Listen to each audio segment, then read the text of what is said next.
Sorry. Good afternoon, everyone, and welcome to this meeting of Portsmouth City Council's Cabinet. I'm Councillor Steve Pitt, I'm the leader of the Council, and I'll be chairing this meeting. Just a bit of housekeeping before we get started. If the continuous fire alarm sounds, please evacuate the room and public gallery by the stairwells. Do not attempt to use the lifts. Please assemble at Queen Victoria's statue in Guildhall Square, and please do be aware that it is graduation today and life will likely be very busy out there. In order to comply with the Guildhall Trust Fire Marshal regulations, anyone who signed in at Guildhall reception desk should sign out when leaving the building at the end of today's meeting. Everyone speaking via a microphone will be recorded and broadcast on the website, including any making deputations. I think we've only got one today. Members of the press and public are also permitted to record the meeting on the understanding that it neither disrupts the meeting nor records those stating explicitly they do not wish to be recorded. Please can everyone use the microphones and remember to switch them off when they're finished. We all have read the reports, so officers are here to do a highlight summary and report on any developments that have occurred since the publication. We'll now do introductions, starting with the officers present, please. David. David Williams, Chief Executive. Chris Ward, Director of Finance. Anna Martin, Democratic Services. Councillor Hugh Mason. Susie Horton, Cabinet Member for Children, Families and Education. Councillor Darren Sanders, Cabinet Member for Housing and Tackling Homelessness. Councillor Lee Hunt, Cabinet Member for Resources. Dave Ashmore, one of the councillors for Fratton.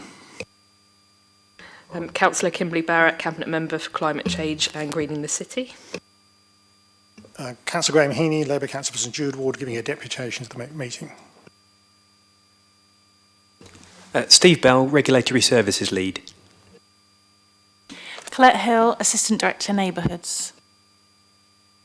Rebecca Adams, Project Manager for Waste Management. Ian Fitchett, Electoral Services Manager. Kelly Nash from the Strategy Unit. Councillor George Madrick of the Paulsgrove Ward. Helen Dickerson, Deputy Monitoring Officer. Welcome all. We have apologies today from Councillor Ian Holder, who's on leave. I believe it's possible that Councillor Vernon Jackson may make it back later in the meeting, but is currently taking his partner to hospital. Declarations of interest, members. Are there any? Councillor Sanders, please. I have a prejudicial interest in the final item on the agenda, which is mandatory licensing of houses in multiple occupation, as I live in one of the properties that are affected, so I will be leaving early. Understood. Just heard the door go. Please join us, Gerald. You've made it back. Have you got any declarations, Gerald? No. Okay. My apologies for being late. Minutes of the previous meeting, 22nd of June. Are we happy with those, members? Yes, we are. Councillor Winnington has also joined the meeting. Councillor Winnington, do you have any declarations? No. No. Just for the members of the public watching, it's very, very busy downstairs, so we've all had to battle through to get in today. There is one deputation, I understand, today from Councillor Graham Heaney relating to item 6 on the agenda, bathing water quality. Councillor Heaney, would you like to do your deputation at the start of the meeting or wait and do it before item 6? I'll wait and do it before item 6. That's fine by me. Thank you very much. In that case, we're now on to item 4, which is appointment to an outside organisation, and that's Portsmouth Naval Base Property Trust. All members have been canvassed, and Councillor, for clarity, that means all members of the council have been canvassed, and Councillor Russell Simpson has expressed an interest, and we're here today to decide whether the Cabinet agrees with this appointment. It's not a prejudicial interest, but I am currently a trustee of that organisation, so I will not vote on this. But I don't think that conflicts me with managing the process, unless legal think otherwise. No, they don't, that's fine. I would say that whilst it's not recorded here on the order paper, the process that we go to with some organisations in the city who do canvass for professional skills is that whilst the Cabinet will make a recommendation today, there will then be an interview from the Chair of Trustees and probably the Chief Executive of the organisation to see whether the skill set on offer from the nominated member is appropriate for the organisation. And that's a very level playing field because I went through the same process when I was appointed. Councillor Vernon-Jackson. Thank you, Chair. And I think when we've done this before, we've done for a couple of organisations, we've asked for them to do the interview before the appointment. I'm just slightly worried doing it this way round forces an organisation into a corner, and what we've looked for in the past is a recommendation from them of who they think would be served best on their committee. Should we not keep it consistent with what we've done before and do the interview before we come to do the appointment as opposed to the other way around? That's, yeah, okay, maybe I wasn't 100% clear enough. What I'm saying is that we will have no objection to the appointment, but it would be subject to. The differences with this particular organisation, as you'll be aware, Gerald, that the posts are remunerated, and they have, I know because I'm a member of the trust, that they've recently gone through a skills audit for trustees, and therefore they're particularly keen on making sure that the skills match from anyone that comes on meets that audit process and is not just a placeholder. Which? As is their legal duty with the Charity Commission. No, I think they're completely right. I don't have a problem with that. I just think in some ways, by us making the decision now before they've done the interview, we almost second guess what they're going to come up with. And I kind of wonder whether, I don't have any objection to Russell doing it at all, whether we should defer this until after they've done their interview and then make the decision based upon that, not put the cart before the horse. I'm very relaxed about it either way. Members, what do you think? Be advised by the legal officer, I guess. Well, don't really need legal advice, do we? No. It's within our gift. Councillor Mason. It's quite common in business and other professions these days to offer a post subject to interview on subject to references. This is quite common, so I've not been unhappy to do it today. Councillor Madgwick, as his group leader, has he expressed any preference to you? No, but being Russell Simpson the way he is, he's always keen and eager to get this started. So, you know, I'm sure he would like the process started as quick as possible, but I completely understand if you want to defer it. But I do agree with Councillor Mason that even with our chief executive role, it's offered upon the reflection of interviews and references and so on and so forth. So I think, you know, I agree with Councillor Mason that this isn't binding, is it? It's just, yeah. So. Councillor Hall. I guess it's one of those ways that you can cut it two ways, can't you? But I'm just picking up on Gerald's point, is if the precedent is that actually we don't influence it by recommending someone, that the interview's done first and then we do it, I don't think that makes any difference to the timeline. So I think I'm on balance probably minded to agree with Gerald in the sense that the timeline can happen, the interview can happen, and then it's ratified almost by us, rather than us influencing by recommend. It looks like maybe we're recommending someone. Yeah, I think where I am in terms of process, the Cabinet approves nominations too. So if we were to go to the Property Trust and give them the opportunity to express their view, and there being no other nominations, it's then problematic, not on this occasion, almost certainly, but potentially on a future occasion, for the Cabinet to then take a different view than that offered by the organisation, perhaps at some future occasion, with very good reason. David? Yeah, I mean, if you wished, you could change the recommendation so that you're saying that the councillor is supported in his application for member, because you're not making the decision, the trustees are making the decision. That at least leaves it open. Just for transparency, I won't be part of the other end of the process either. So are you happy with that amendment? Yes? Dave? Yeah, I was just going to say, if the recommendation says something along the lines of recommend Councillor Russell Simpson to be put forward, yeah, then I'm happy to go with that. Yeah, everyone happy? Yeah. Good, okay. Duly noted. Thank you very much.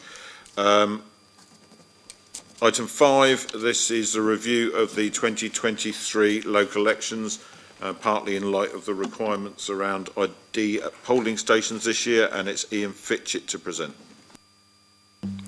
Thank you. Yes, hopefully the report provides a useful summary and some statistics. I think the sort of key things we can take away from it. Turnout was slightly down, 29.5% compared to 31.1% last year. Voter ID requirements themselves, not too many issues arising on polling day, although it would have to be said, of course, the key statistic here would be the 99 people who did go to the polling station and were recorded without ID, who then didn't subsequently return. So that's 99 people that didn't vote due to the new requirements. So it's significant, I think, although in line with the sort of national picture.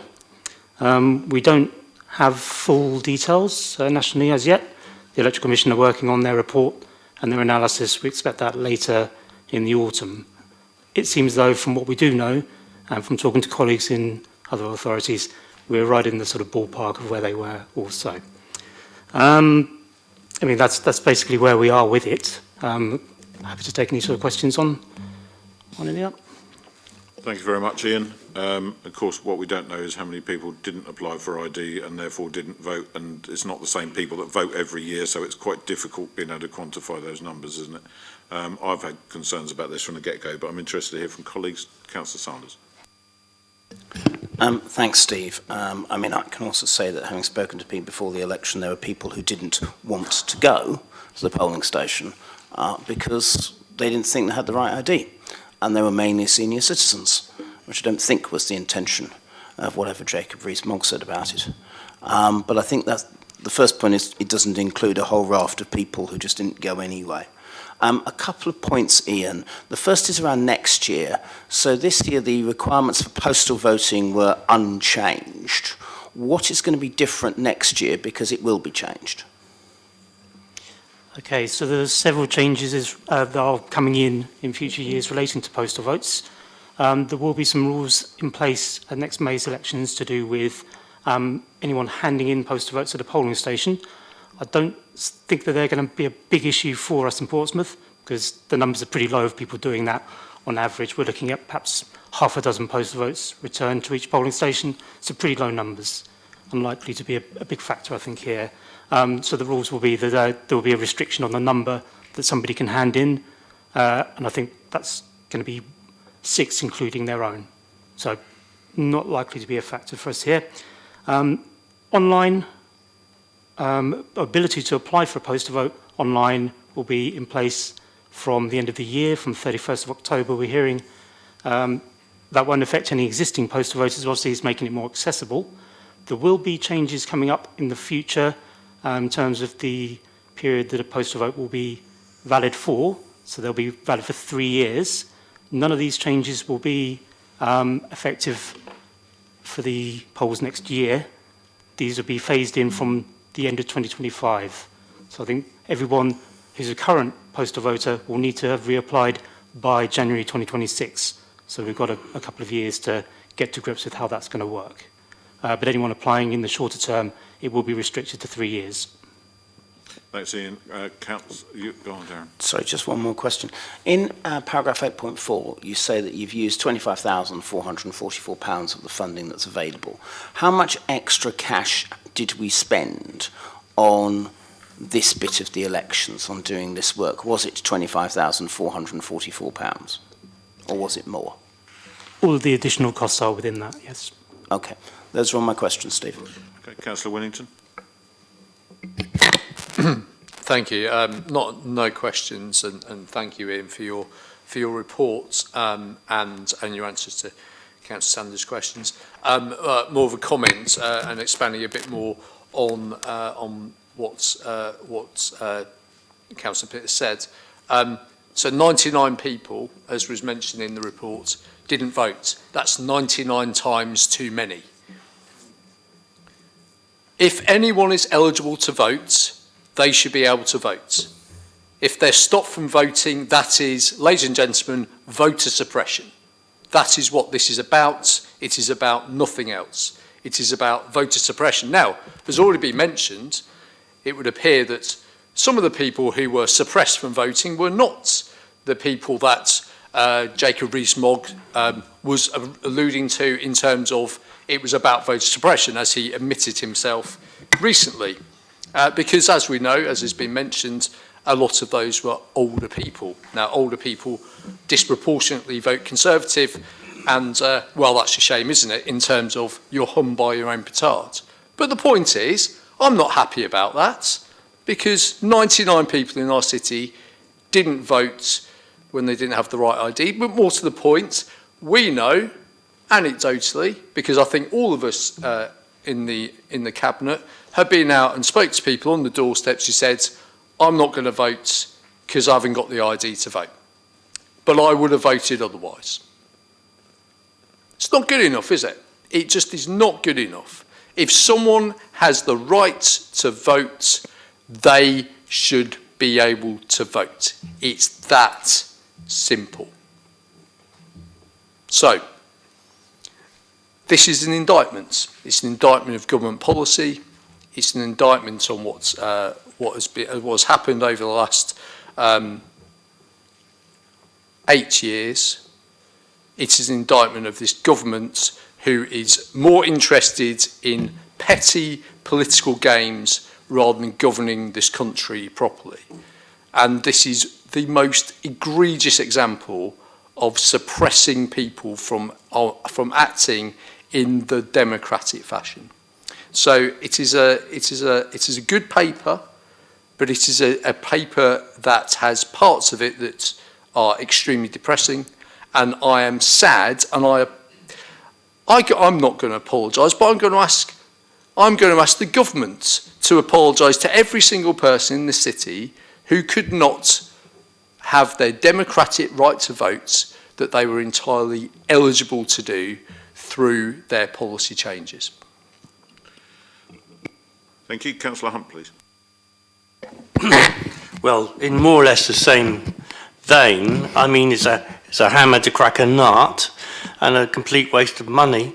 I mean, it's £80,000 of something that the government spent here, what, to stop something like, maybe, depends, 90 odd people from voting actually on the day, but maybe 2,299 people decided they weren't going to vote. And all of us, Graham included, and George, all of us here who've been banging on doors during the election, had people on the doorsteps, some that I spoke to who had all the necessary ID, just said they weren't going to vote as a protest against the actual policy, the law rather, this new law that the Conservatives have brought in. It just wasn't necessary. There was little or no personation before. It just a hammer to crack a nut. I mean, it doesn't add up, does it? It doesn't make any, the actual turnout hasn't changed all that much. So the outcomes of the elections, as some of us feared, weren't that affected. Not that we know about anyway. Maybe here and there it happened. But, quite frankly, the criminal aspect of this is the sheer waste of public money. 62 stewards had to be employed on the day or something. They get about £100 a day, so there's about £6,200. We could all spend that money, £6,200, in a much more constructive way. I'm sure the stewards had a lovely time talking to people. We all do on the polling stations, but yes, together with the £80,000 there, and it's not going to be the end of it, is it? You multiply that across the country, the money could have honestly been spent in a much better way. Councillor Vernon Jackson. I agree with everything that people have said here. The law was clearly designed to discourage people who were not going to vote Conservative from coming out to vote, and it probably wasn't aimed at the local elections because the government probably don't care about those, but it's aimed at the general election, where they're trying everything possible to hold on. The bit that I got feedback from was that people who worked in the dockyard, who are trusted to work on things that are confidential and security based, and for which the they have to have security clearance, were not allowed to use their dockyard pass to be able to vote. So a pass that says, I have had security clearance, I'm okay to work with UK secrets, it's not okay to go and vote. I think that's absolutely ridiculous, and I hope that, I think we should ask the Leader of the Council to write to the government. I know, Steve, you complain you don't write enough letters, and I'm sure we'll all work hard to make sure that you are writing more. But I think we have a different problem here. Here, Plymouth, and probably, is this a Scottish law? Does this work in Scotland as well? So up in Rosyth, we will have particular issues which are not the same as other places. And I think it would be sensible to bring that to the attention of the government, because it is ludicrous that you can be okay to have a pass to work in the dockyard and pass security clearances, but nobody trusts you to be able to go and vote. Yeah, and Leader, sorry, following up, somebody should speak up for the students and that bus pass lark there, you know. OAPs could use their bus pass, but students couldn't. I wonder why. Okay, I get that everyone's animated on this one, so am I, just less expressively so on this occasion. Councillor Vernon Jackson, who you weren't 100% clear who would like me to write to? Oh, I'd have thought the Prime Minister, the guy who's at least theoretically in charge. For the time being. Okay, I'm happy to write to the Prime Minister. Will colleagues like me to write to the Prime Minister? Can I suggest you don't do it by name on the basis then they may change? Yes, so I'll just write to whoever is the Prime Minister on this day. Yes, that's fine, thank you. I'm going to offer, since we've got members of the other groups with us today, and this is about something that affects all of us equally, I'll offer you both the opportunity to come in if you want to, because I think it's something where there'll be an outbreak of agreement. But my thoughts on it, they already sent everyone a poll card every year that you didn't need to take to the polling station. The easiest thing to do if you want to change behaviours was just to say everybody to take your polling card to the polling station and forget about everything else. And instead of that, they changed it into a full-size letter and posted it out to everybody. The whole thing's a nonsense. But yes, designed for voter suppression, I agree. Councillor Madgwick, did you want to come in on this one? Yeah, sure. Thanks, Leader. I've got two quick questions for Ian before making just a comment. First question being only raised from what Councillor Hunt said. When I was speaking to somebody on the day, I thought it was a lot more than £100. So just confirmation, I thought it was nearer the 200s. The cost for the stewards was, I forget exactly. I think we were looking at 170 to 180 in that region. Which is it should even it more, should actually be noted though. Some of the stewards would have been in situation anyway, so it wasn't that full amount of extra. A number of the busier stations we would have them anyway, but yeah, certainly a number that we certainly wouldn't have considered otherwise than for voter ID. And just my second quick question before I make a comment. Can you just confirm for me quickly, just so I definitely have the understanding right of what the role was of the stewards on the day? What was the actual role of what were they employed to do? I'm pretty sure I know, but just for clarification. So the role would depend on the particular station. So as I alluded to just then, we've since COVID been we've rebranded some of our poll clerks as stewards. We've always had certain stations where the higher electorate or higher turnout, where we've had 3 poll clerks, but there isn't always a sensible way of breaking down the role between 3. So we've often had a 3rd poll clerk doing a kind of steward role. So we've kind of formalised that into a steward role. Their role would be at a combined station to help voters to go to the correct part of the station. So we've got 2 or 3 polling stations in the same building. They would do that. But their main role this time, universally across all the stations, would be to welcome voters and to remind them about the voter ID requirement. Perfect. It was a reminder. Yeah, so the only comment, the only comments I want to make, Leader, is exactly that. Obviously, the point of the jobs, or one of the points of their jobs, was to remind people about ID. And when I was looking at the table, point 6.1 states it does not include anyone who arrived at the polling station but did not enter after being reminded by the stewards about the new requirements. So the figures we've got of 200 odd people turned away does not include anybody at all that was turned away by the stewards. Now, I'm not sure about other councillors in this room here, but I spoke to a lot of people on the day and stood at poll stations across Hillsey, Copner and Paulsgrove on the day. And what alarmed me when I saw this report is under 6.3, the table that shows the turners away, is Paulsgrove says that 4 people turned away, which is the lowest out of the city, which I think we can all appreciate for an area that's comparable to like Charles Dickens, where there was a high turn away for postal votes. It seems really low. And my experience in Paulsgrove is I personally, with my own physical eyes, saw 9 people being turned away. So the 4 that's on the statement is not an accurate reflection of the true figures. And by true figures, I mean the people that were turned away by stewards because they were reminded. So it's, you know, just reflecting on what Councillor Hunt said as well, is that, you know, the 223 is probably a very, very small fraction of the people that actually were turned away on the day in relation to the stewards. So I think we can multiply that number by a significant amount. And I don't know whether going forward, and I'm not sure, Ian, whether this is a mandatory thing that is set by government or where it's localised, is whether stewards next year could record the amount of people they turn away as well, just for our information, because they're there anyway, so a little clipboard with that information would be good. And the very, very final quick point I want to say is I didn't actually realise until I read this, but I just want to commend how well Councillor Strudwick did in Hillsey, in an area where, in a city where 13 wards had a reduction, to get the only plus was quite commendable. I know she did a lot of work, but I didn't realise she did that much. But Councillor Madrick, I'm going to stop you there. Councillor Heaney, would you like to make any comment on this? You don't have to, but if you'd like to.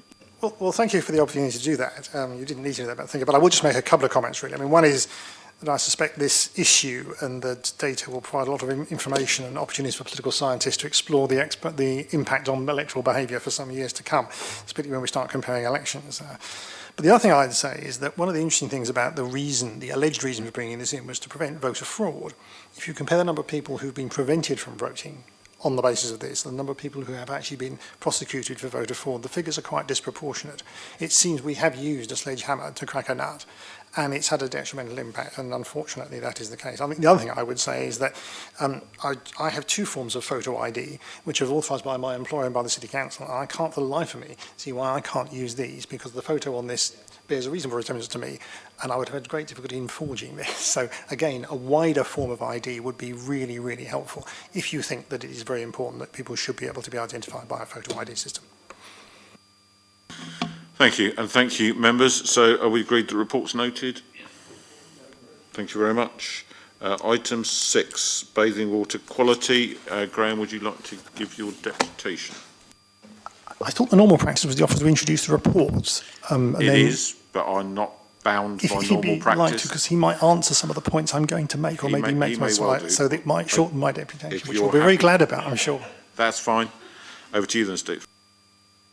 Good afternoon, everybody. Thank you for the opportunity for me to present the paper for you this afternoon on bathing water quality. As requested, I will give a summary of the basic points of the report. The purpose of the report is the best way to inform the public on water quality for users of designated bathing waters.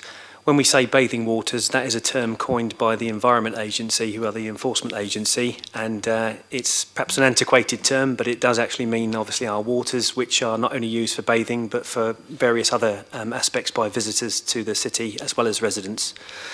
The recommendations are to locate digital terminals on the seafront to display information on water quality linked to Southern Water's Beach Boy app on storm release activity, and to work with partners to monitor and protect the quality of our seawater. As by background, obviously Portsmouth is known as the Great Waterfront City for its coastal waters and blue spaces, and city residents and visitors use our waters for a number of activities all year round.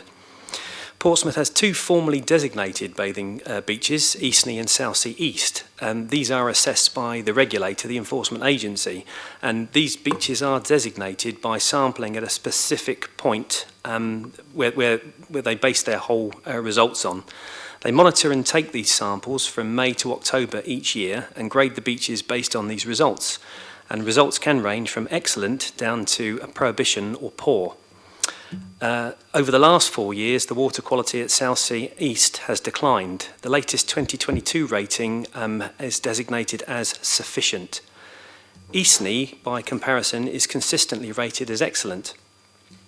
The Council displays signage to make the public aware of these classifications, and Regulatory Services has been assisting the Environment Agency by also taking water quality samples at these locations, including Southsea East. The results indicate that there is a concern that there is a deterioration at Southsea East over the last couple of years. If this continues, there is a possibility that the classification could drop to poor. This would mean advising the public of this, which could have impacts on residents and visitors wishing to use our waters, as well as reputational concerns for the city. We've undertaken a survey with the public on how they use our waters and how we could improve our communication results. Our communication results are in Appendix 1. Just to summarise those, 92% of respondents are concerned about our water quality, but the majority feel positive that the council are informing them about the storm releases into the Solent. However, 57% of the respondents expressed a wish that the council could do more. Stakeholders are working together on this issue, including Havant Borough Council, Langston Harbour Board, the Environment Agency, Southern Water, the Coastal Defence Team and local businesses. We have formed a working group, and work is ongoing to find causes of the problem, such as broken or damaged sewer systems, and repairs are being made as they are found. It's too early to predict long-term impacts of investigations and mitigation. However, the most recent test results are encouraging with respect to the water quality at Southsea East. It is improving. The Environment Agency is working with water companies to ensure that water discharges are monitored and are reporting back on this activity. The government's Storm Overflow Discharge Reduction Plan has set new targets for water companies. Plan states that by 2035, water companies need to improve on overflow discharges by 75%, and by 2050, no overflows at all will be permitted. However, this basically informs the need that our water users will need to be informed of the quality of the water will remain for some time. The provision of public information terminals work is ongoing.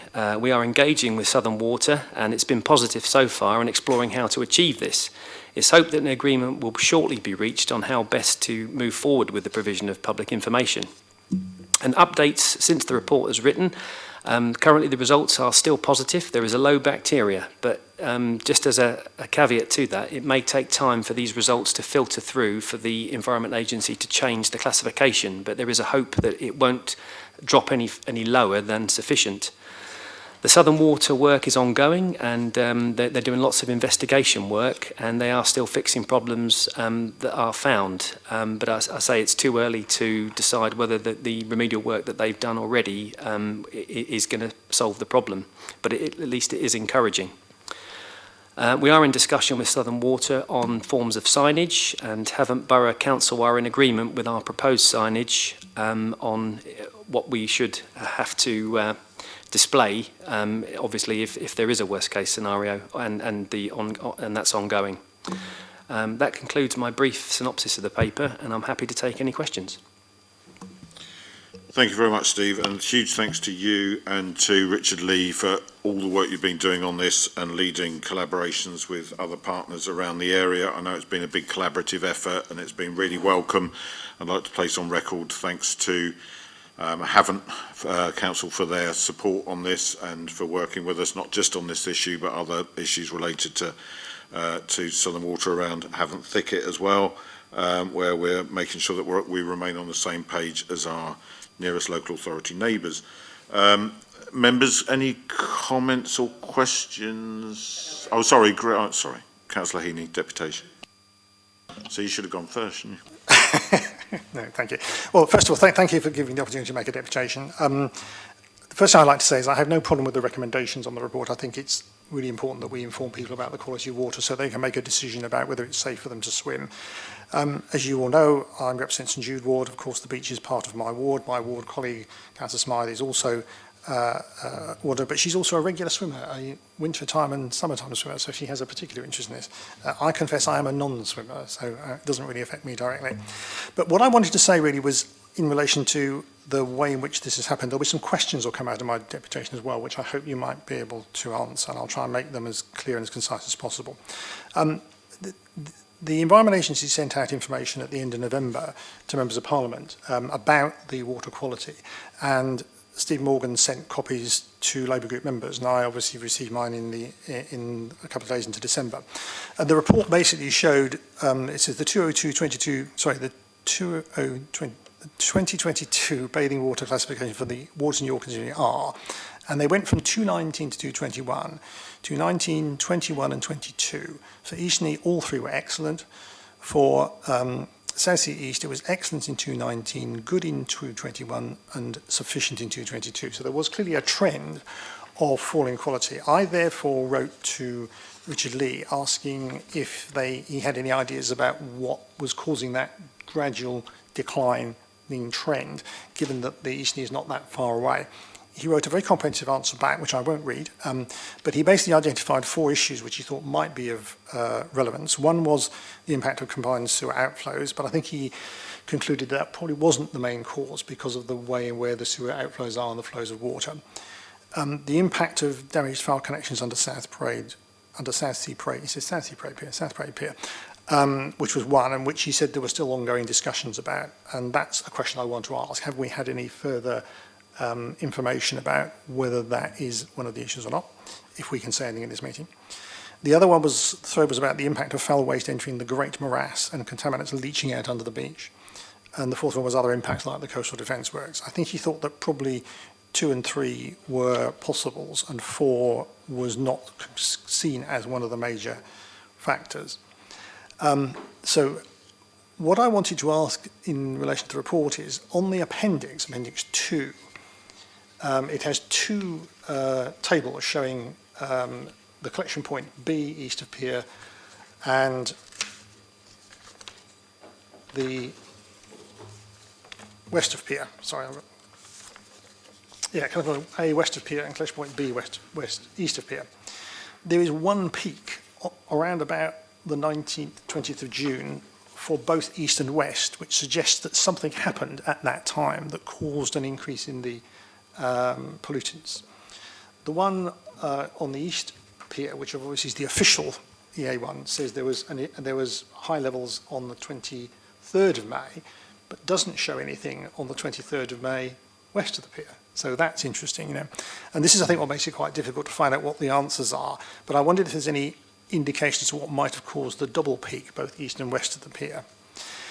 Reading the section 5, I understand that it's not easy, but I would like to know a bit more about what actually has been done to try and identify this, because we have been like 6-7 months on since I wrote my original letter and had the reply from Richard, and it doesn't appear, and I may be missing a lot of lots going behind the scenes, but it doesn't appear from the report that a huge amount of progress has been made, and I wonder if you could tell me whether there has been much progress.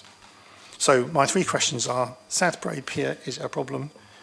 2, the 2 tables, how do we correlate those? Can we identify an item there? And 3 is, have we made more progress than maybe is apparent from the report? So that's my deputation. Thank you. Thank you. Steve? Thank you, Councillor Heaney. I'll try and answer as best I can with the information I have before me. It's very difficult to specifically identify with matters like this, to actually point to a smoking gun. It's unfortunately, it's a very difficult matter to say, because I'm worried about leading the cabinet one way to say yes, it's definitely this, when it could be a number of factors. Certainly, with your question regarding the pier, a lot of investigatory work has been done in around the area with local businesses, and we've certainly investigated the pier, Southern Water investigated the pier as well as other businesses, and they found, bear in mind it's a Victorian plumbing system, they found piping which is cracked and blistering, which has been repaired. Obviously, it's been repaired over several years, where they've had to they've replaced piping with different types of piping which is not welded together, and as this has been found, this has been repaired. And again, just to give you, that was the first question about the pier. The second one, the peak, again, I have no information as to what could have caused a peak on that particular date. Other than, there are lots of factors such as the tide, sort of UV light. There are lots of different lots of different issues, but I'm afraid I don't have an answer on that, and I can certainly look into that and report back if there's any sort of, if we have any information on that. And finally, just an update, I do have a bit more information here that I can share with you. That there's been investigational monitoring at Southsea. The results have generally been low. The groundwater leachate surveys have been completed using a Fluidon instrument, and the groundwater survey of the 18th of May showed extremely elevated E. coli results around the pier. Historic surveys had found a lateral connected to the southern low near the northwest of the pier that was found to be damaged, and the southern low has been leaking into the lateral, and there's a disused toilet block that would have discharged into that lateral. And Southern Water have carried out an inspection of the redundant toilets, western side of the pier, on the 21st of June. There are 2 drain lines on the west side of the pier, one from the old toilet block and another internal inspection chamber in line, which was blocked and found to be sort of full of, I think, dairy products, which may have come from a business, but that has all been cleared and repaired. And again, obviously I'm reading from Richard's report, it's too early to say whether this has solved the situation, but obviously the more faults that are found and repaired, hopefully that can only lead to a positive result. And that's currently where we are, but ongoing inspection and repair is happening as we speak, and we are hopefully due to get another update when we next meet with Southern Water. Sorry, was there a third part of the question? Was that everything? Those were the 3 main questions, actually, although I have thought of a 4th one. Sorry. We talked about the issue of when the beach, almost a threat that the beach might be closed. I mean, what is the threshold? Because I think there was a lot of concern. I had people saying, "Are they going to close the beach?" I said, "No, I don't think so." What is the threshold for that? Because I'm looking at what you're saying, and it doesn't look like what we've currently seen would meet a threshold, but I don't know what it is, and I'm not sure the public does. So I think we need to be clear about that. Again, this is dictated by the Environment Agency on their testing, and it's all about the sort of percentage of E. coli found per 100 millilitres of water. And obviously, if it meets their threshold, I think the details are given in the legislation. If they deem to lower the sort of rating to turn it to poor and a prohibition, then that's where I believe that we would require to notify the public about the signage. I don't think we can physically prevent people from entering the water. I think that would be unenforceable. But obviously, we would be required to give advice to say not to enter. But I do repeat that the results that we are currently getting are promising, and the quality is improving. So I'm hopeful that will not it won't come to that. But I'm afraid I can issue no guarantee at this stage. Thanks, Steve. Just by way of clarification, the way it works is it's taken over a multiple year average. So as the good stuff, the excellent that it did have, drops away and we move into a different period, it lowers down, the average drops overall. So if we were to get to a point where the historic positive results have fallen away and we remain at a satisfactory, our risk of therefore dipping into poor increases. Does that make sense? It's one of those odd things over time. Yeah, that does make sense, but it wasn't clearly visible from the report. I think that does make a lot of sense, so that's a very helpful explanation. Thank you for that. Yeah, cool. And I think the thing to stress on this is we are cooperating with the Environment Agency. We aren't leading this. It's not our remit to do it. The EA are in charge. They are directing Southern Water. We are helping wherever we can. If it's relationships with business owners or just being physical assistance, that's what our role in this is. We are obviously hopeful that we will not see a designation that prevents or recommends very strongly against people going into the sea. The most important thing, and the reason we wanted a report to come now, is to make people aware of what's going on and play this out in the public domain. It's too important an issue to, just sit on it until such time as we know. It's actually quite unusual for a council in some ways, but we're bringing a report while we still don't know, in the interest of the public knowing what's going on.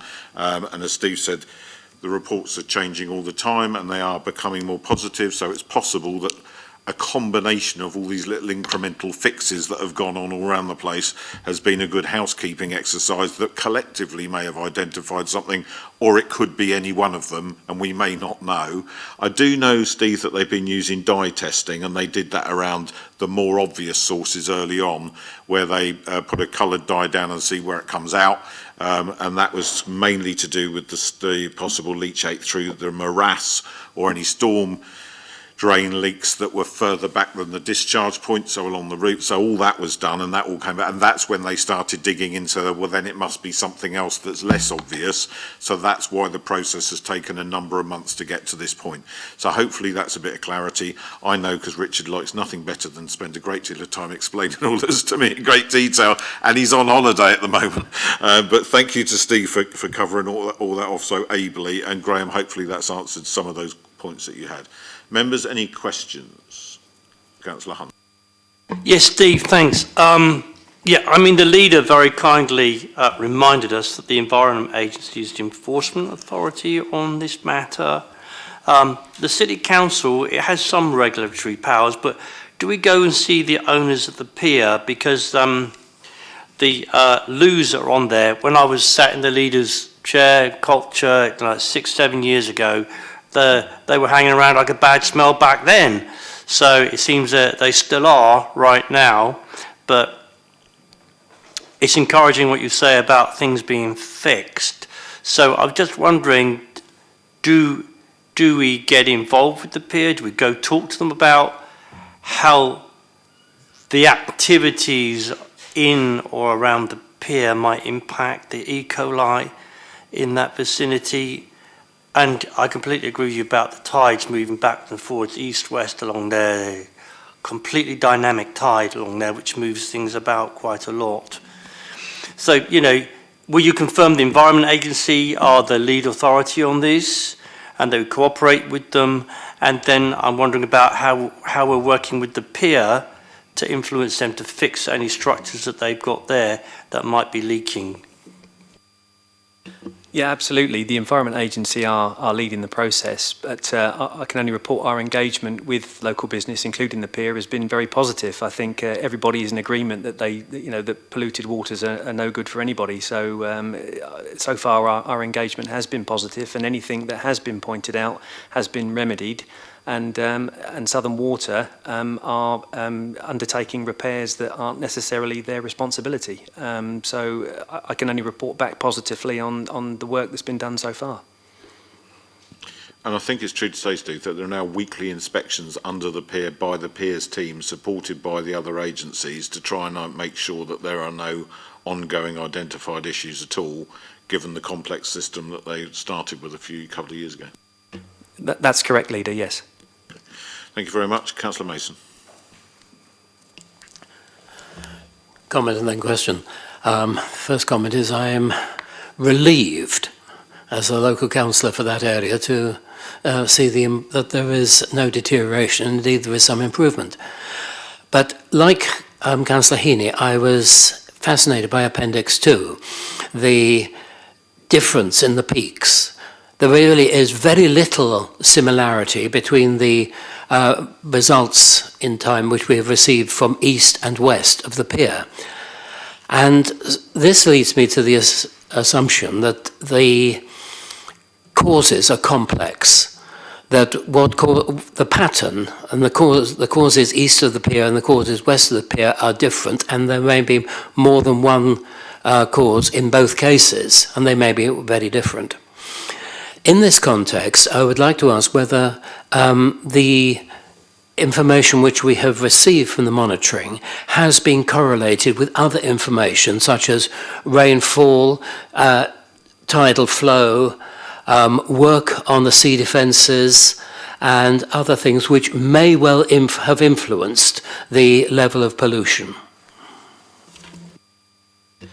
Yes, I think that what we've been looking at, it's obviously we do monitor with the tidal flows, and obviously rainfall does seem to be an issue, that there does seem to be a correlation between heavy rainfall and peaks And I must admit, I haven't checked on that particular day in question, but I would suspect that could possibly be a reason as to why that peak has manifested itself.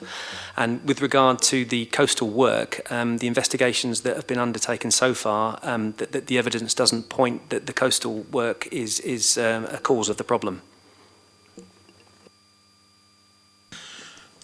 Thank you, Steve. And actually, just worth noting that ongoing testing that we're doing, I know it's being absorbed as part of BAU by the regulatory service team, and that's hugely appreciated because that's all adding to the evidence base that we have, and it's also put a bit of pressure on our neighbours to also start doing more regular testing, and it's bringing that conversation with Southern Water together in more of a focus. So there's a lot of work going on here, but it's bringing clarity around some things that we really need to have clarity on. So I've got Lee, we already spoke, so I'm going to go to Matthew first.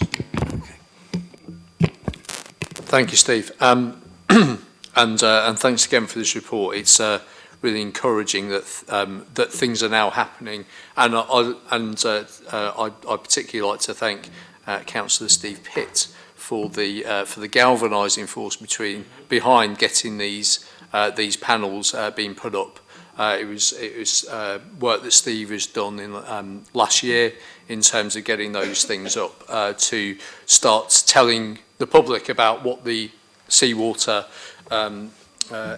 condition is around this city, which because we know that Southern Water's alerts, etc., just weren't up to standard, and often they weren't doing things certainly not in a timely fashion. It's just a first question, just to Steve, and then I've got a comment. Just for the purposes of people who might be watching at home, and indeed for the rest of the room, what is the boundary between Southsea East and Eastney? Yeah, this is a difficult one to quantify. I wouldn't say there's a boundary. Unfortunately, the way the Environment Agency look at it, they have a specific point where they take a sample and they define that as the area. So there isn't a boundary per se. It's just a sampling point which they obtain their sample and then they classify that whole area. Thanks. I think that's really useful to know because obviously Southsea East and Eastney are effectively next to each other, and my ward covers both of those frontages, and I think it's interesting, isn't it, how it shows how not very far apart, if you're having two sampling points, and you can have one is excellent and one is really struggling in terms of water quality. So my comment really is about this is the fact that this is happening at all is very concerning, but it's concerning for various reasons. We've talked a lot about bathing quality and about people being able to go into the sea, but of course this all fits in as well with this wider issue with water companies, and of course Southern Water, and not just the issues that we've got on our seafronts here in Southsea, but also when we're talking about water quality around the rest of our Solent area. I'm the council's representative on the Southern Inshore Fisheries and Conservation Authority, and our area is full of Ramsar sites, triple SIs and marine protected areas. And so you can see from our environmental point of view that any issues with water quality, they do have a human impact, but of course they have a marine life impact as well, which includes fisheries. And of course that is an economic impact on our communities. So the fact that this is being worked on and led by the Environment Agency, who are the statutory organisation who who enforce these things, and the fact that it looks like we have Southern Water cooperating and moving with, is good, but the fact it's even got to this situation is again an indictment of the lack of investment, the lack of attention that's been given to water, to sea pollution by our water companies over a very, very long period of time. And we know, and I know in particular, having been on Langston Harbour Board for 9 years before 2021, that the cooperation of Southern Water had often been lip service. So to have this as something that is a galvanising tactic to actually, or it's not a tactic, but a galvanising situation to get them to actually be making some differences, to be working hard, to investing time and money into this issue is well overdue. And my hope is that it doesn't stop with South Sea seafronts. That if these things like this continue to happen, this will crop up again and again in areas that affect Portsmouth, whether that be in Portsmouth Harbour, Langston Harbour, or elsewhere on our seafronts. So this report is very thorough. It's very telling. It really gives us an idea of what happens when things are not invested in and get out of control. And also, it's a warning sign that it can have impacts on us as human beings in terms of swimming and in terms of bathing and using our beach, which of course is a really bad thing if we're not able to do that, if things aren't tackled. But it's also about our wider environment as well, not just our environments for our biodiversity, etc., but also our environment for our economic environment in terms of our fisheries and all our economy that depends on the maritime, a good maritime environment for the future of the city. Thank you, Councillor Winners. I'll go back to Councillor Hunt and Councillor Horton. Yeah, And then Councillor I had a question for that. Very briefly, many thanks to Sarah Shreve and South Sea Stop the Sewage, and to Surfers Against Sewage, and to Gerald before, and to Steve subsequently, and everybody else in the council and elsewhere, right across the chief executive, everybody who's been putting pressure on Southern Water, and a whole bunch of other people. And thanks to the peer for them stepping up and trying to resolve the issue in partnership with us, which is how we do things in this council. We do it in partnership. We don't go out on a wing and a prayer. We try and make things happen. We try and make things sustainable for the good of the people that live here and who come and visit here. My one great sadness about this, and I am going to point it out, is that the government only intend that there will be no storm overflows permitted outside of unusually heavy rainfall by 2050. So I will be dead before that happens. Well, that's cheerful. Councillor Horton. I don't know whether this is worrying. I was on the same wavelength as Councillor Hunt. No, I just was really conscious that we've had a big... Right to the end? Not right to the end. We'd had a long debate, and actually it was at risk of politicians thinking that they were the only people in this conversation, and there have been some really, really great groups who've been working in partnership with throughout this, and I'm sure, Leader, you would not want to be given 100% credit for the signs that are on the seafront, because we actually did a really good piece of work in partnership with, as we know, Stop the Sewage South Sea on that. So that's what I was about to say, but Lee stole my words on his second time of talking.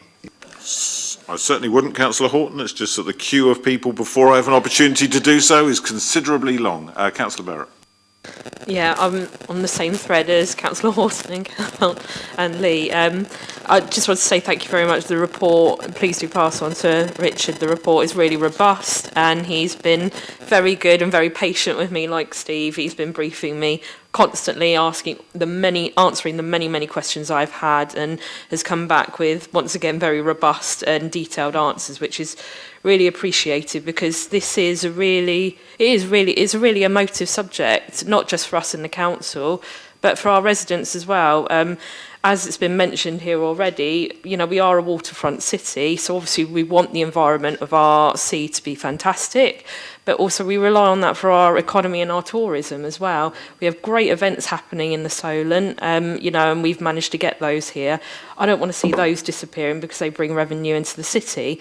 Also, you know, we have a lot of people who rely their jobs, you know, as Matt's mentioned, you know, in the fishing industry as well. And we've seen the damage that some of this has caused caused already with the oysters and the shrimps and the population, not just in the sea, but sort of on the seashore as well.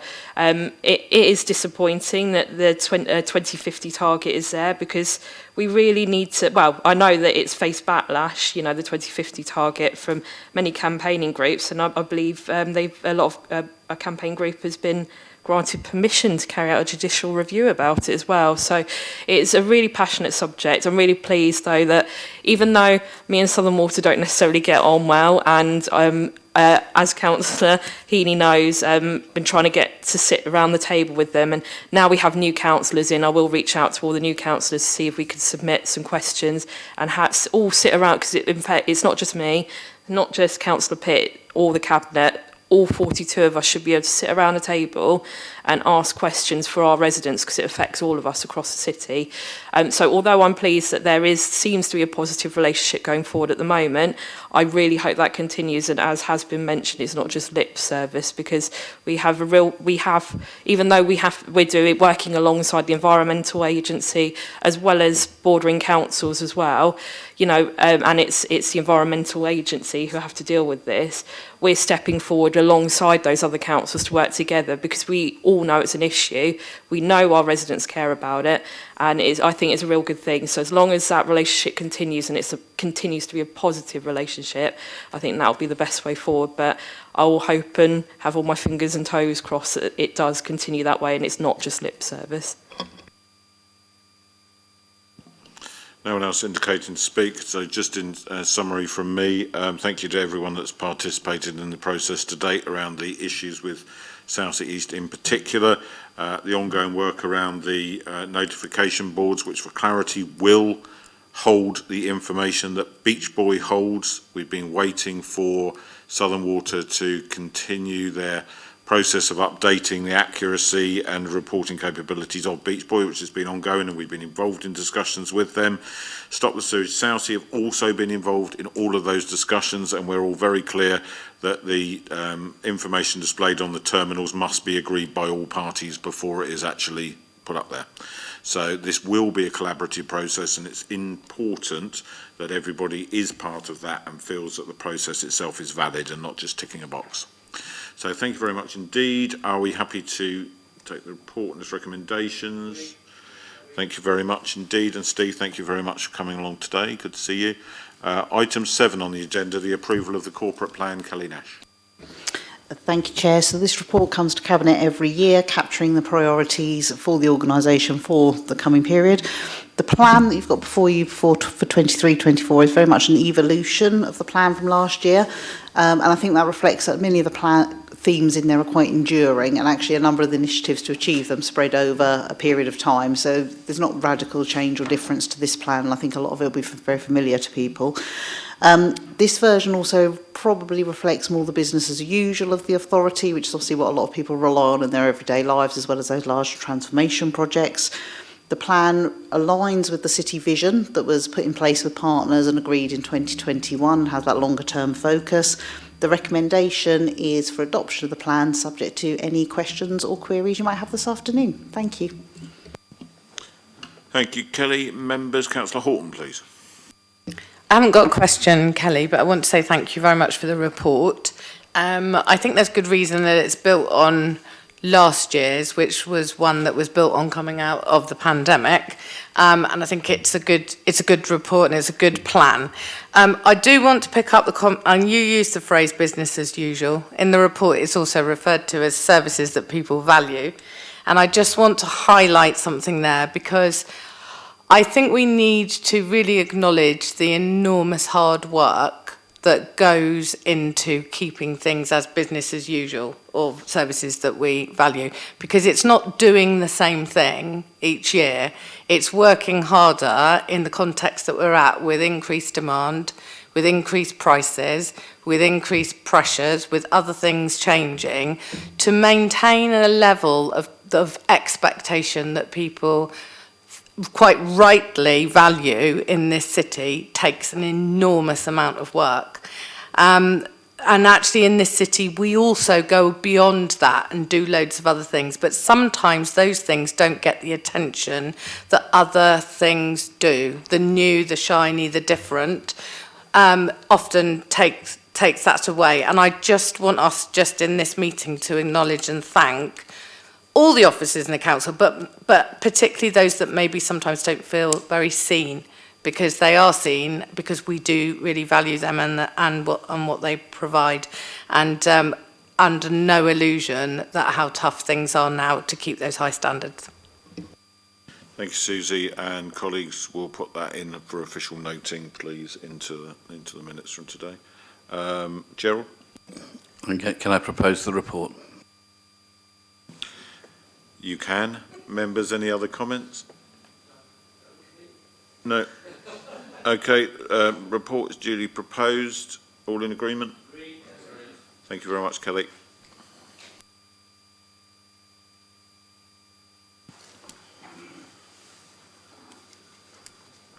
Number 8, ratification update of the waste collection policy, and Colette Hill and Rebecca are both here.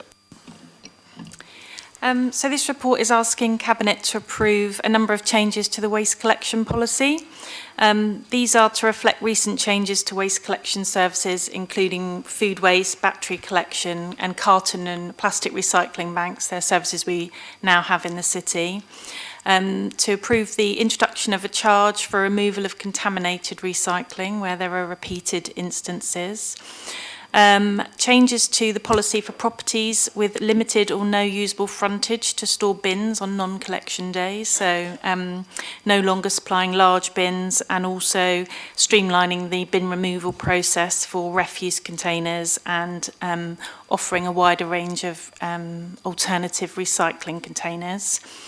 And also changing the waste presentation time throughout the city, which is currently 7 a.m. and changing it to 6 a.m. It's worth noting that whilst there are effective dates in the policy of the 1st of September, there will be an education, door knocking, comms piece going on from late August through till October, so there'll be no enforcement of those parts of the policy until we've completed that. And all changes will still include an educational step where there's engagement with our residents to educate them on what they need to do. The other recommendations that we're asking for are that Cabinet delegate further changes needed to the waste collection policy relating to our in-house service, which starts on the 1st of April 2024, to the Director of Housing, Neighbourhoods and Building Services in consultation with the Cabinet Member for Environmental Services, and that Cabinet note that there will be further updates required to this waste collection policy once the Government or DEFRA, or through DEFRA, have clarified the EPR DRS processes and when they'll be introduced. That's it, really. Thanks very much, Colette. And although they are flagged as changes, some of them are, from what I understand, more about confirmation of process and about actually defining what the process is rather than leaving it open-ended, and that the indicated charge for removing contaminated waste is within the control of the resident, who may decide to deal with it in another way, such as taking 4 or 5 items out of their recycling bin and putting them into their black bin the following week and then representing their recycling bin. So we're not forcing charges on anyone, but we are giving them an option which we are no longer able to provide indefinitely for free if they fail to do with a contamination issue. Is that fair? That's correct, and that would be for repeat instances only. So there'll be one educational visit where we'll still do what we do now, but we have got instances where we're going 5, 6, 7 times. So. Cool. Second question from me, can you confirm that the existing policy, before we adopt the new policy today, makes it very clear to anyone in a flat-fronted property that they are not allowed to store their black bin on the street, and this isn't a change to that policy, but it is an action based on that policy? Correct. So it's already on our website, in our policy, and if you order a bin off our website, then it also reminds you of that when you place the order. And we're also offering alternative receptacles for those that are struggling with larger recycling bins in particular, to get them in and out of the property. and that we won't be issuing new black bins to flat-fronted properties unless there is a clear understanding that they will take those through the property and not leave them on the street. That's correct. Thank you very much. Members, any questions? Dave, as Cabinet Member. Yeah, not so questions, Leader, because the ones that you've asked there, I think, help show that this is not so much a change in policy, but an update of it as it's evolving, around the city to help people, and also to get that, as you say, the education-based approach where we can let people know things and let people know that there's help there to assist them. So really, it's just a kind of a tweaking of our existing bin policies that matches the reality of things. We do not, when I'm door knocking and speaking to people sometimes don't realise that, as a council we have to pay for our rubbish, our waste to be taken away, but with recycling we can get some income on that can go through to, funding other services. So it's important that we get this right, and I think that the policy, as it's brought out, that to try and in the report it calls it contaminated recycling, but that just means recycling that's got things in it we can't process. But that's always been the policy on this one. I think it's brought out more on as to be more fair to residents and to be more helpful to residents on this one. Like if the example of if someone walks past after a night out and throws half a kebab in your recycling bin, that's not your fault. That's reflected in there as well, that we can come out, or officers can come out and help deal with that, and chalk it up to not the resident's fault. So I think that's fairer. I think that's a good thing to have it in the report. And the other thing is, one of the big issues, surprisingly, but it is a big issue, especially when I'm door knocking in Fratton, with Councillor Stuart Brown, so many people, as well as parking, obviously, but it's like the people are saying they don't like the amount of bins that are being left outside the flat-fronted houses that open onto the pavement. They're saying, it creates obstacles on the highway, and the more houses that leave it out, other people say, oh, we can leave them out, and it becomes something that's become a bit of a, an obstacle there for people with mobility issues, for example, or dog walkers, or people, parents who have got buggies trying to get through the street, especially as the bins can then be blown all over and the street. So it becomes more of an obstacle course to these people. So I think this approach of, as you say, educating people, making people aware of why these rules are in there, why they need to come in, I think that's only fair. I think it will make more people realise, I didn't realise it was causing that much of a problem. But we've also put in there, again, going back to we want to help people and understand residents, is some people can't take their bins in, maybe because of a disability they've got or a health issue they've got. This policy, as the report has mentioned that in the policy, that we will be able to do that on a case-by-case basis when people come to us, that we will accommodate that, and we won't be expecting them to, but obviously that's not everyone that leaves it out on the street. So I think this one it's a very good evolution of our policy to match the realities, and I think it's also one that helps people more and addresses concerns that people have had. So thank you. Could I just ask a quick, did you say you found someone who's thrown half a kebab away? Disgraceful behaviour. Colette, did you want to come back on any of that? So. No, I think not about the kebab. No.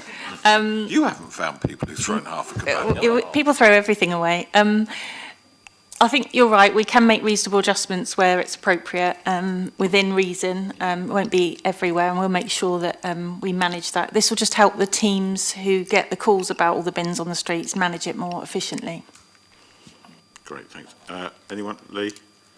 Very briefly, look, I'm impressed by the way people want to recycle. Really impressed, and our city wants to do it. So, but we have to help them to understand what it is that they can recycle. This is always a problem around the green bin. And as I go around, I knock on doors, so I do look in people's green bins, and there still is a lack of understanding, a lack of comprehension. I don't know whether that's communications or laziness or whatever, but people, they want to recycle everything in the house. They think that we can. But there still is an understanding that we can't recycle absolutely everything. So that takes me on to the next step. You know, I always hated throwing away the plastic trays and clear ones, and I've got the room to save mine, and I take black bags along. I take the black bag home and use that for my bin liner.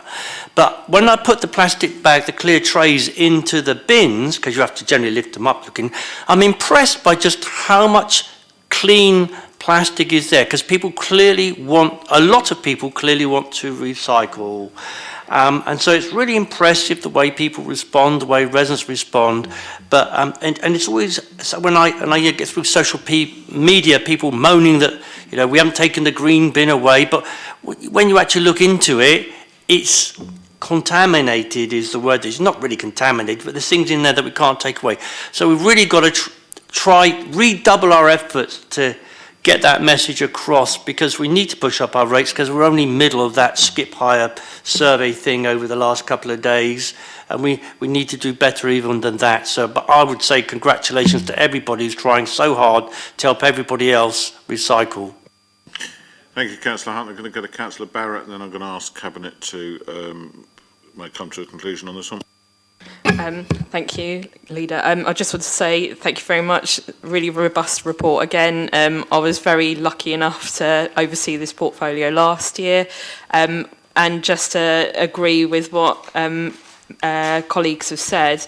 Apart from poo and parking, one of the biggest things people came to me about was that people would constantly leave their bins on the highway, and of course that comes with all sorts of problems. They tip over, spill over, someone's got to go clean it up, blocks the highway, so people with pushchairs, mobility issues cannot get through, people who are blind, tripping over things, something that we just don't want.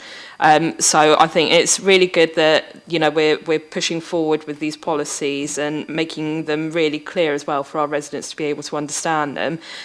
Because, as it says in the report, it costs, especially with contamination, it costs us as a council money, you know, and that's money that could be spent elsewhere if there was less contamination. And obviously, as a council, you know, we want to be as environmentally friendly as possible, recycle as much, be as green as possible. So the more that residents buy into recycling and doing as much as they can, it helps us as a council in many different ways, and it helps them as well. I wanted to make, I think it was 4.1.5 of the report. It's a reason why that we are pushing forward with these policies. It says that there were 1,778 incidences over the last few years for us to come out and empty recycling that, you know, was contaminated. We have some amazing officers with our community wardens and our waste officers. There aren't many of them, but when you look that 288 of properties have multiple requests ranging from 2 to 26 visits, can you imagine if all our officers' time is going out to speak to perhaps, even if it was a quarter of those, that number, up to 26 times, that's something that our officers could be out doing something else. So education is always key. It's something that I love. I've gone out and knocked doors with Councillor Horton and Councillor Atwell and Councillor Ashmore in regards to education and recycling. I look forward to doing it again this year. And most people do what, you know, they realise they've made a mistake and they make a change and we don't have to see them again. But it's that handful that take up as everything else in the world, it's always the few that ruin it, and having to go out maybe to see someone 26 times, having a policy like this put in place means that we won't have to do that, and people will actually have to take ownership of what they're doing wrong, and we can provide that education first. You know, we're not horrible people. We're not gonna, you know, turn up at their door and slam them with a fine or remove their bins straight away.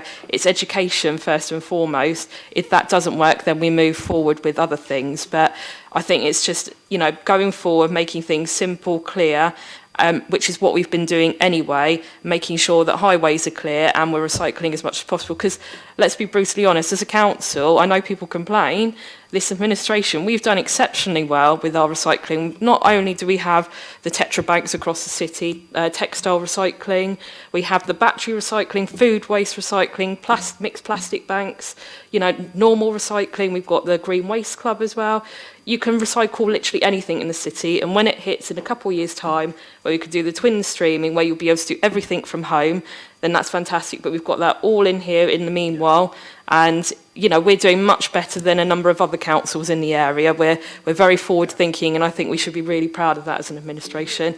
So well done to the officers and everyone who's been involved. Thank you very much, Councillor Barrett. Members, are we happy to accept the reports and its 4 recommendations? Thank you very much indeed, both of you. Item 9, mandatory licensing of houses in multiple occupation. Claire.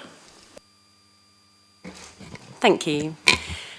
So Cabinet made a decision on the 22nd of November 2022 to introduce additional licensing of HMOs in Portsmouth.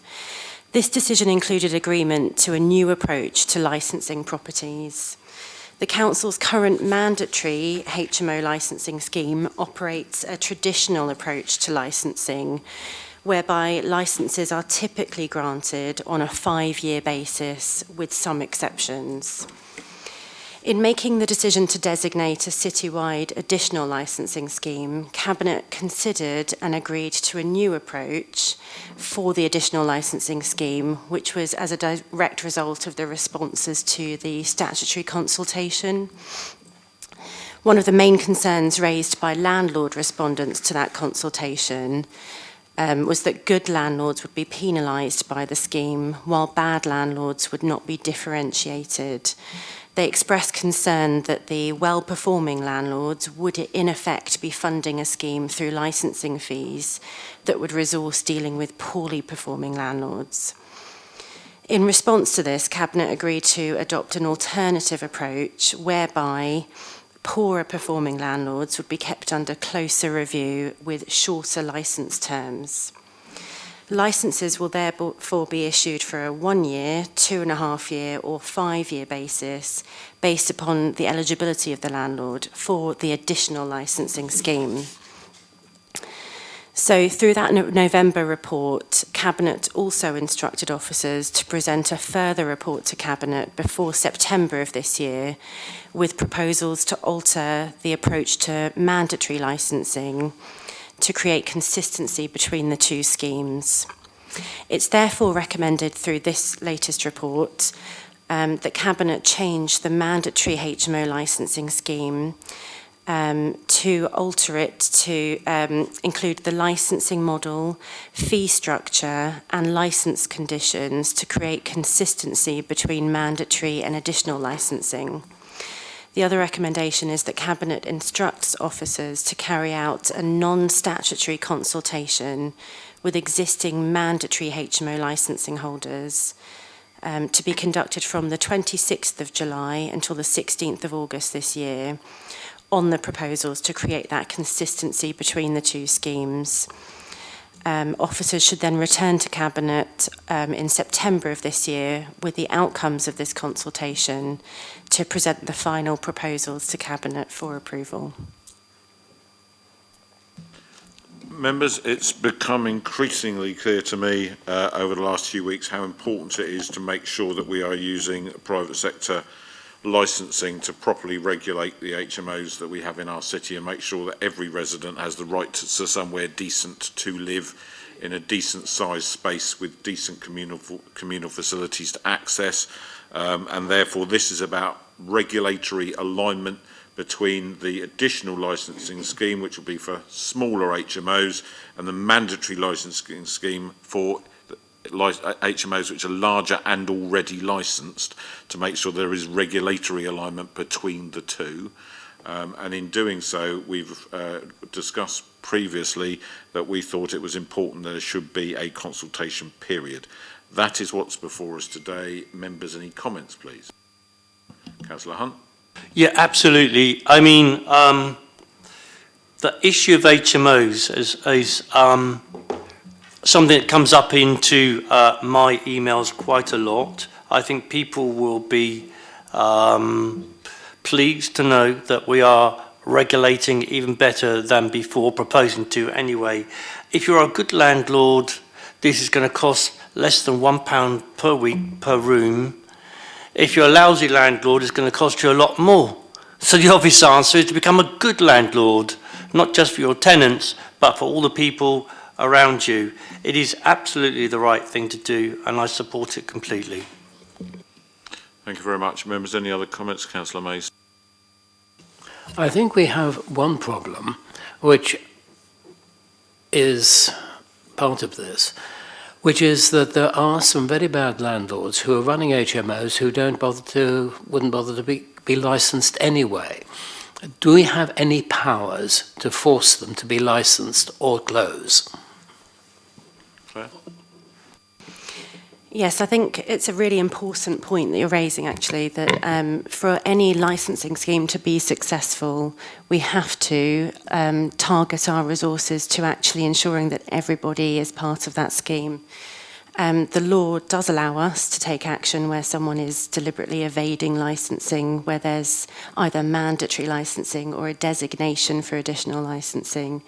And that's absolutely our intention we actively do that anyway for mandatory licensing.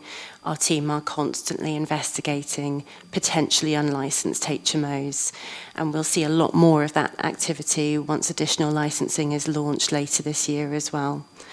And the potential consequences for a landlord or agent of not seeking a licence when they should is that they could be fined potentially up to £30,000 per offence, or face prosecution, and we would undertake that activity in accordance with our enforcement policy.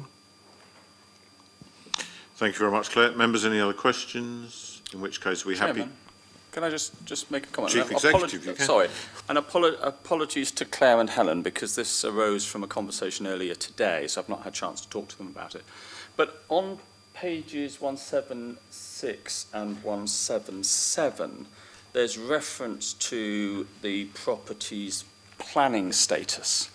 And at the moment, we're saying that it needs to have planning permission. I wonder whether between now and the 5th of September, we could just have a look at the phrasing of that, because it's not just the existence of a planning permission, but it's the compliance with any conditions that relate to that permission that could be relevant. And just picking up the reference that the leader made in introducing this, I think the direction of travel is such that we can less and less, I suspect, rely on planning policy in some of these areas. That there can be complications in using controls in one sphere to influence control in another, but if the officers could have a look at that, I think that would be well worth doing. Thank you. David, thank you very much. Is that all right, Claire? Very helpful. Councillor Winnington. Thanks. And I think it's in a similar vein. And thank you to the Chief Exec for bringing up the around sort of including that planning part into it. In my ward in particular, over the years, we've had quite a struggle in terms of some suspected HMOs that have never had any permission, and traditionally it had always been down, because they were smaller HMOs in particular, it had always been down to the planning side of things to do that investigation, and so I think that by having that thinking about that wording wise, that would be really sensible, because then it would bring in that side of it in terms of the regulatory that we would be sort of mandating via this licensing scheme, which would then enable more of that investigation work into making sure that any HMOs in the city are licensed and regulated as they should be, because we do know that when there is poor housing of all types, as we all know, but HMOs can often be the ones where some of our most, the people who are least able to know of their rights and be able to do anything about it end up in those kind of properties. So I think that's effectively an added bonus of this, that in fact those HMOs that we currently do not have any knowledge of and are not officially designated as HMOs, this would give us an additional way to identify those and therefore make sure that they're properly regulated. Thank you very much. And on that note, members, are we happy to accept the recommendations in the report? We are. Okay, thank you very much, Claire. I look forward to the feedback on the consultation. Next date for a Cabinet is the 5th of September. thank you all very much for coming today. We'll see you soon.